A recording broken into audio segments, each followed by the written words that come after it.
সুতরাং আজকে যে নীতি দায়বদ্ধ তাদের কাছে, যারা খারাপ কাজ করছে তাদের কাছে, যাদের সহযোগিতায় আসছে তাদেরকে সন্তুষ্ট করতে ইতিমধ্যে তিনি বলেছেন আমার আর দেওয়ার কিছু নাই, তাকে ছিল সব দিয়ে দিচ্ছে, কিছুই দেওয়ার নাই আপনার, সেটাও আমরা বুঝি।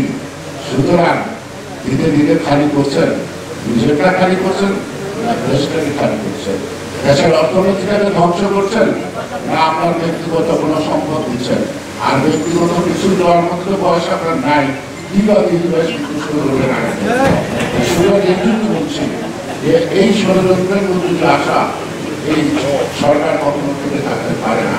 হয়তো ইতিহাসের কথা একটি পরবর্তী অধ্যায় হবে, বড় বড় আলোচনা হবে, তাকে নিয়ে শিক্ষাকে মানুষ অর্থাৎ কর্মকাণ্ডে কত প্রমিত করার কত তৈরি উৎসব করে করতে পারে।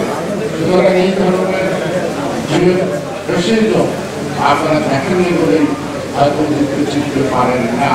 আমাদের একটা মহাসচিবের বক্তব্য নিয়ে খুব একটা কথা বলছিল যে পাকিস্তান আমলেও এমন অত্যাচার হয়নি, সেই কারণে মহাসচিব পাকিস্তানি হয়ে গেছে, তাই না?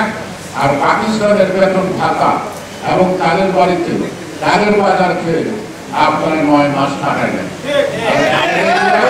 বন্দি অবস্থায় শিশু সন্তান নিয়ে কাটালেন এবং কর্নেলের জিপে করে মাঝে মাঝে মেডিকেল চেক আপে দিতেন এবং মেডিকেল চেক আপে করে আপনার সন্তান যেদিন প্রসব করলো সেদিনও আর্মির গাড়িতে গেলেন।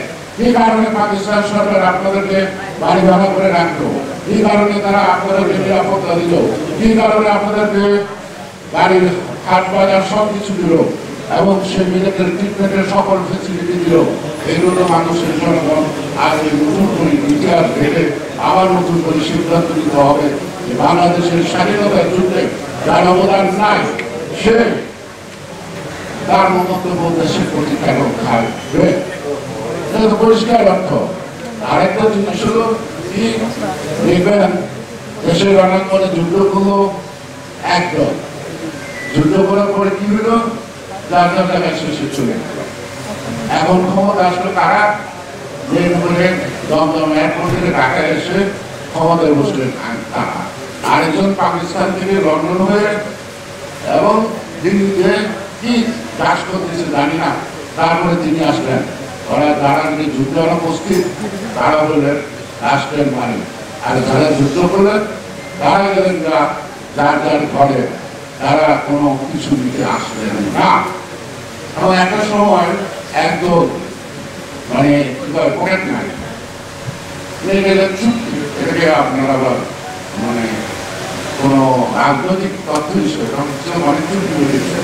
সেই চুক্তিটা ছিল একদম পকেট নয় 32 নম্বর বললেন যে আপনি যার যার কাজে তাদের কাছে রেখে দেবেন, মানে আমরা কোন কাজে যাবো, আমার জন্য সবাই আসছে, তোমার জন্য সবাই আসছে, হাত তোলেন, হাত তুলছে 2 হাত তোলেন।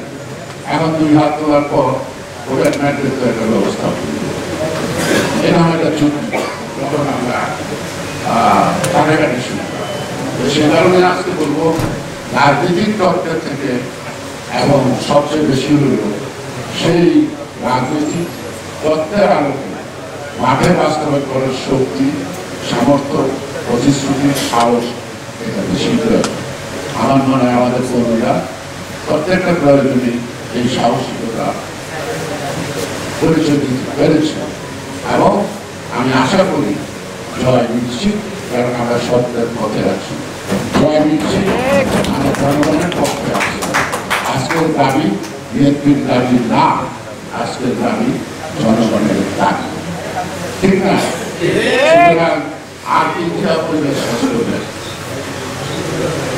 জিয়া পরিবারে কয়জন আছে? শেখের পরিবার অনেক আছে, নাতি নাসুর ভাতিজা ভতিজা কত নানা দেশে আছে, তাই না? জিয়া পরিবার বলতে কি বোঝায়?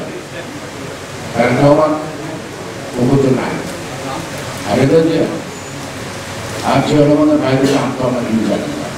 এটা জিয়াউর রহমান স্বাধীনতার প্রেরণা, জিয়াউর রহমান মানে গণতন্ত্রের প্রেরণা, জিয়াউর রহমান মানে বাংলাদেশের দেশপ্রেমিক জাতীয়তাবাদী শক্তি প্রত্যেকটা লোক জিয়া পরিবারের এক একজন জীবন্ত সদস্য।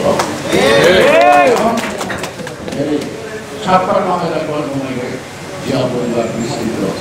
এই পরিবার ধ্বংস করা যায় না, এই পরিবার ধ্বংস করা যায় না।